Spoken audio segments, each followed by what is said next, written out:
নমস্কার, S Bangla news online খবর সব দেখাবো আমরা।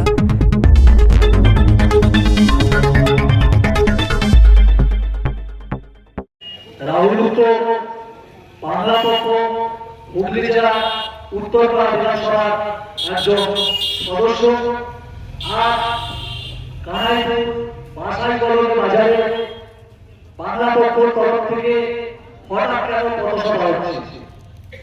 এই পথসভার মূল কারণ হলো আপনারা দেখেছেন যে সামনে এসআইআর নিয়ে নানান রকম একটা উত্তপ্ত পরিস্থিতির সৃষ্টি হলো। শুধুমাত্র উত্তপ্ত পরিস্থিতির যে সৃষ্টি হলো শুধু তাই নয়, এই এসআইআর মাধ্যমে সব থেকে যাদের ভোটের লিস্টে নাম কাটা আছে এই পশ্চিমবঙ্গের ভূমি, সেটা হচ্ছে একমাত্র বাংলা। টোটাল পশ্চিমবঙ্গে 91 লক্ষ ভোটারের নাম কাটা গেছে, যার মধ্যে প্রায় 50 থেকে 53 লক্ষ হচ্ছে। তো এসআইআর ইনকাম হচ্ছে স্পেশাল ইন্টেনসিভ রিভিশন। সেই স্পেশাল ইন্টেনসিভ রিভিশন মানে হচ্ছে ভোটার কার্ড সংশোধনী আইন। বাংলা পক্ষ এই যে ভোটার কার্ড সংশোধনী যে কার্যকলাপ চলছিল সেটা বিরোধী নয়। বাংলা পক্ষ চায় যে ভোটার কার্ড সংশোধন হোক, প্রতিটা রাজ্যের ভোটার কার্ড সংশোধন হোক। তার কারণ হচ্ছে বহির দেশ থেকে বাইরে নানা রকম জায়গা থেকে প্রতিটা রাজ্যে নানা রকম ভোটার ঢুকে আছে, যার ফলে ভারতের টোটাল জনসংখ্যা বিস্ফোরণ ঘটছে।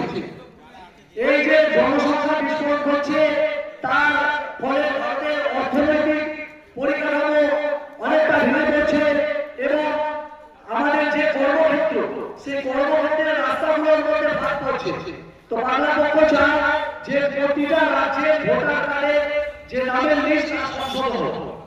পশ্চিমবঙ্গে এসআইআর মাধ্যমে ভোটার কার্ডের নাম সংশোধন হয়েছে, কিন্তু আপনারা জানেন যে বিজেপি সবসময় বলে যে হিন্দু খাতরে মে হে, তাই হিন্দু যদি খাতরে মে হলো তাহলে ভোটার কার্ডে যে নাম সংশোধন হলো সেখানে একমাত্র 63% হিন্দুর নাম গেছে। তাই এখন এটা পরীক্ষিত ও সত্য যে বিজেপি যে কথাটা বলে যে পশ্চিমবঙ্গের মাটিতে হিন্দু খাতরে মে হে, সত্যি হিন্দু খাতরে মে হে। যদি হিন্দু খাতরে মে না হতো তাহলে 63% ভোটারের নাম কাটা যেত না। এই 63% ভোটার অর্থাৎ 53 লক্ষ ভোটার হচ্ছে বাঙালি ভোটার। তা বাঙালি যে বাঙালি লোককে ভারত স্বাধীন হলো, যখন বন্দুক ধরতে পয়সা পাওয়া যেত না তখন বাঙালিরা রক্ত দিয়ে দেশটা স্বাধীন করত। সেই বাঙালিরা ভোটার লিস্ট থেকে কেটে দিল এই বাংলা ও বাঙালি বিদ্বেষী কেন্দ্রীয় সরকার। আমরা এর ঘোর বিরোধী। যে সমস্ত রাজ্য ভোটার এই পশ্চিমবঙ্গের ভূমি রয়েছে তাদের সকলের যাদের যাদের নাম কাটা গেছে তাদের প্রত্যেকের নাম ভোটার লিস্টে তুলতে হবে। এটা আমাদের প্রধান অবদান। এই যে আমরা জানতে হয়তো শুনেছি আজ থেকে 2-3 মাস আগে বলছিল যে পশ্চিমবঙ্গের আগে রোহিঙ্গা ভরে গেছে, পাড়ায় পাড়ায় রোহিঙ্গা, মোড়ে মোড়ে রোহিঙ্গা, চায়ের দোকানে রোহিঙ্গা, টোটো স্ট্যান্ডে রোহিঙ্গা, অটো স্ট্যান্ডে রোহিঙ্গা, প্রায় 1.5 কোটি রোহিঙ্গা ভর্তি হয়ে গেছে এই পশ্চিমবঙ্গের মাটিতে। কিন্তু যখন এসআইআর হলো তখন মাত্র 91 লক্ষ ভোটারের নাম বাদ গেল, 1.5 কোটি নাম পাচ্ছে। 1.5 কোটি না লক্ষ যে রোহিঙ্গা রয়েছে, 1.5 কোটি রোহিঙ্গা, তার মধ্যে শুভেন্দু অধিকারী তথা পশ্চিমবঙ্গের সমস্ত উচ্চ বর্গের নিম্নতর সমস্ত নেতাদের কাছে জানতে চাই যে আপনারা একটা রোহিঙ্গার নাম ধরে দেখা যারা পশ্চিমবঙ্গের মাটিতে সত্যিকারের সে রোহিঙ্গা। আমরা বিশ্বাস করে যারা ভারতের অগ্রগতি বিশ্বাস করে, যারা ভারতের অগ্রগতির সাথে অর্থনৈতিক পরিকাঠামো বিশ্বাস করে সেই সকল রাজনৈতিক দলকে ভোট দিই। আমরা আমার প্রাণপ্রিয় আপামর বাঙালি, আপনাদের সবাইকে রক্ত দেওয়ার শুভেচ্ছা জানাই। আজকে আমরা এই সভাস্থলে যে সভার আয়োজন করেছি তার কারণ আপনারা কম বেশি সবাই জানেন। আজকে পশ্চিমবঙ্গে বাঙালির অবস্থা এমন জায়গায় গিয়ে দাঁড়িয়েছে, একদম পাহাড়ের খালের কিনারা। মানে নির্যাতন কমিশন, আমি নির্বাচন কমিশন বলি না, আমি বলি নির্যাতন কমিশন। ওই নির্যাতন কমিশন এমন জায়গায় বাঙালিকে দাঁড় করিয়েছে যে বাঙালি এখন খালের কিনারা, যারা মারবে বাঙালি খালের নিচে পড়ে যাবে। অতএব এই জায়গায় দাঁড়িয়ে একাল অঞ্চলের সকল বাঙালির কাছে বাংলা পক্ষর একান্ত আবেদন, আপনারা যাকে খুশি তাকে ভোট দিন। অসাম্প্রদায়িক যে কোনো দল, সেটা সিপিএম হতে পারে, সেটা তৃণমূল হতে পারে, সেটা কংগ্রেস হতে পারে, সেটা এসইউসিআই হতে পারে, কিন্তু ভুলেও বিজেপিকে একটা ভোটও দেবেন না। যদি বিজেপিকে ভোট দেন, তার যে কি পরিণতি আপনারা স্বচক্ষে দেখতে পাচ্ছেন। আজকে বিহারের অবস্থা দেখুন, আজকে বিহারের অবস্থা দেখুন। বিহারে ভোটের আগে ওই নীতিশ কুমারের যে মুখ্যমন্ত্রী তখন ছিলেন, এখন তো পাল্টে গেছে, বিজেপির ভোট কে হয়েছে জানি না, আমি জানতেও চাই না। ভোটের আগে মেয়েদেরকে 10,000 টাকা করে ঘরে ঘরে দিয়েছে, আমরা উন্নয়ন করব, সোনার মেয়ার করব। যেই ভোটটা মিটে গেছে 10,000 টাকা ফেরত দাও, নোটিশ আসছে ঘরে ঘরে ঘরে নোটিশ। আজকে বিহারেও তাই, উত্তরপ্রদেশেও তাই। উত্তরপ্রদেশ, এই উত্তরপ্রদেশে প্রতিদিন কম করে প্রতিদিন প্রায় 50 থেকে 60টা মেয়ে ধর্ষণ হচ্ছে। কাদের দ্বারা? এই অসভ্য জাতি, এই ধর্ষক, এরা হচ্ছে।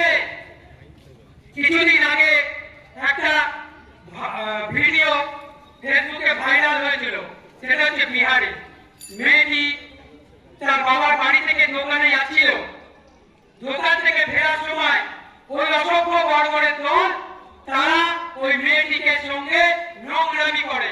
এবং সেই ভিডিওটা আশা করি আপনারা কম বেশি প্রত্যেকেই শুনেছেন। আজকে প্রধানমন্ত্রী আসছেন, স্বরাষ্ট্রমন্ত্রী আসছেন, সারা বছর দেখা নেই। ওই ভোটের সময় বাঙালি সাজেন, বাঙালি।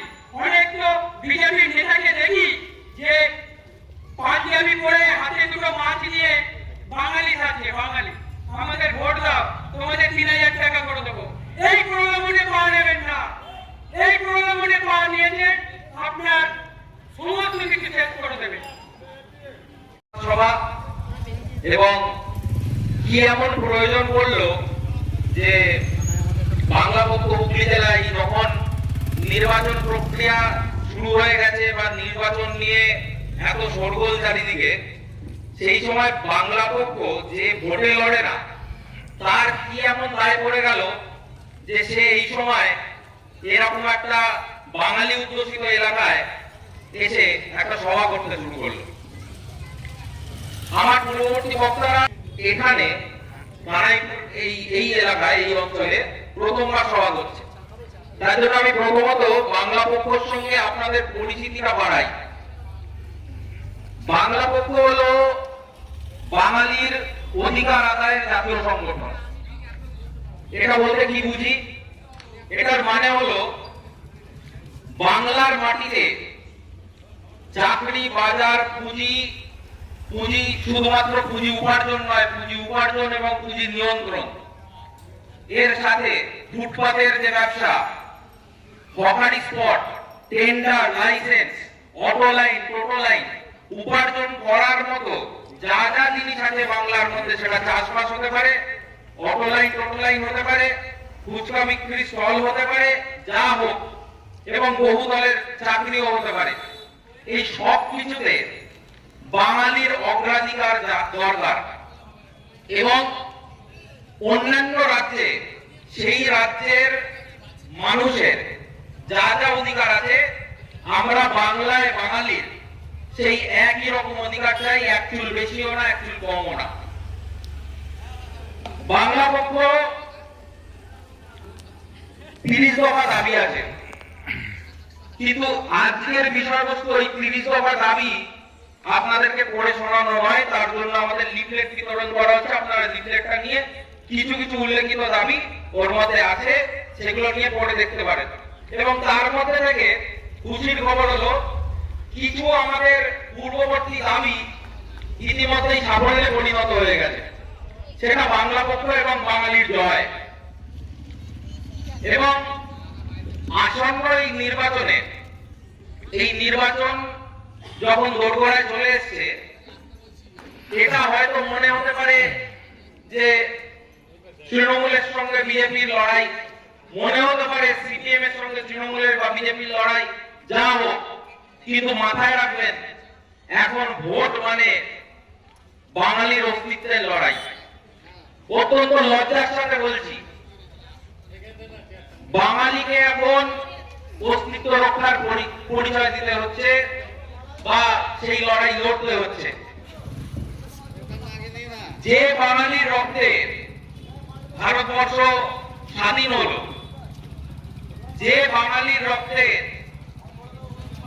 আজকে স্বাধীনতা সংগ্রামীরা সেলুলার জেলে গেলে এখনো দেখা যাবে তাদের নাম জলজল করছে, সেই বাঙালি প্রাণ দিয়ে রক্ত দিয়ে আমাদের এই ভারতবর্ষকে স্বাধীন করার সময় এটা ভাবেনি যে একদিন এরকম আসবে যেদিনকে তাদের নিজের বাপের মাটিতে তাদের কোণঠাসা খাওয়াতে হবে। আজকে আপনি আপনার আশেপাশে আজকে যে পদসভা, আজকে কি কারণে এটা একটু বললেন? আমাদের বাংলার ভোটার লিস্ট থেকে এবং এই বাঙালি হিন্দু যাদের বাদ গেছে নাম বাংলার সেই বিষয়ে কেন বলা হয়েছিল বাংলাদেশ মুসলমান তাকিয়ে বা বাংলাদেশ মুসলমানদেরকে তাড়ানো হচ্ছে, রোহিঙ্গা চিহ্নিত করা হচ্ছে, যারা খুব ভালো কথা। বিজেপি তাহলে বাঙালি হিন্দু নির্বাচন 57 বেশি বাঙালি হিন্দু কেন তাড়ানো হলো বা কেন তাদেরকে চিহ্নিত করে তাদের নামটা বাদ দেওয়ার প্রক্রিয়া করতে ফেলা হলো, এই উত্তর কি বিজেপির কাছে আছে? জিততে প্রশ্ন করবেন। সেখানে বাংলার আপনার কাছে ভোট চাইতে গেলে প্রশ্ন করবেন। অন্য রাজ্যের লক্ষ লক্ষ ভোটার ঢুকিয়ে এবং ভোটার লিস্ট ঘেঁটে বাংলার বিজেপি ছাড়া বাকি যে দলগুলো আছে ডেমোক্রেসি নষ্ট করে বাংলায় অসাম্প্রদায়িক করার চেষ্টা করেছে। বাঙালি পরিচালিত দলগুলো, লক্ষ লক্ষ সেটা বাঙালিদের SPI, CPIM, তাদের দুঃখ কষ্ট যন্ত্রণা হয়রানি তৃণমূল প্রদেশ কংগ্রেস যাই হোক না কেন, জমা দিতে দৌড়তে হয়েছে, এদের হিয়ারিং এ এরাও রাখা হয়েছে, তারা ঘন্টার পর ঘন্টা খুব একটা কম নয়, তবে হ্যাঁ, শত্রু নয়, এটা মাথায় রাখবেন। ক্যান্সার পেশেন্ট গেছে, কেউ বিয়ের বিজেপি হলো বাংলা ও বাঙালির জন্য ঘোষিত শত্রু। দাদু ঠাকুমা কেন শত্রু নয় বলছি বাকিরা? 80 বছর বয়স, তার কারণ হচ্ছে ভারতের মানে এর উপর আপনি আস্থা রাখতে পারবেন, এদেরকে কিছু করাতে পারবেন। 90 বছরের যারা ভারতীয় নাগরিক সেটা তাদের সিপিএম হতে পারে, লাইনে দাঁড় তৃণমূল হতে পারে, প্রদেশ কংগ্রেস হতে পারে, ইত্যাদি তাদের ইত্যাদি। হয়রানি কিন্তু বিজেপিকে দিয়ে আমরা সকল বাঙালিকে এটা বোঝাতে আপনি কিছু করাতে পারবেন না, উল্টে চোখের জল যে বিজেপি নেতারা বা যে বিজেপি মন্ত্রীরা, বাঙালি মন্ত্রীরা তাদের ভাবছে লড়াই, সেটা যে তৃণমূল আমি জমির সিপিএম মধ্যে রাখবেন, 5 হয়ে দিলাম, শত্রু নয়। তার জন্য আমার বোধহয় পদটা বেড়ে গেল, প্রমোশন হলো, হয় না? অফিসে চাকরিতে যে শত্রুর সাথে প্রমোশন হয়, কম্প্রোমাইজ করে চলে তার কিন্তু সেই প্রমোশন কিন্তু হচ্ছে না। অবস্থা খুব খারাপ হয়। এই জন্য বলছি কারণ ওরা দেখছে যে যে আমার ভালো হয়ে ভারত চাইছে, আমি তাকেই তো তাদের পরিণত করতে চাই। করতে চায়, এরা বাঙালি, বাংলা কিছুদিন আগে মানুষ বলতেই এরা বিরোধী দলনেতা শুভেন্দু অধিকারী, সকলে এক হয়ে যাকে খুশি ভোট দিন, এরা রাজনীতি করে। বিজেপি বাদে যাকে খুশি ভোট দিন, তৃণমূল পছন্দ সে না কিন্তু সিপিএম কে ভোট দিন, যোগীর পাগলে সিপিএম পছন্দ না তার মেয়াররা প্রধানমন্ত্রী বলছে যাকে এবং খুশি ভোট দিন, বিজেপিকে মানে তার কাছে যখন তার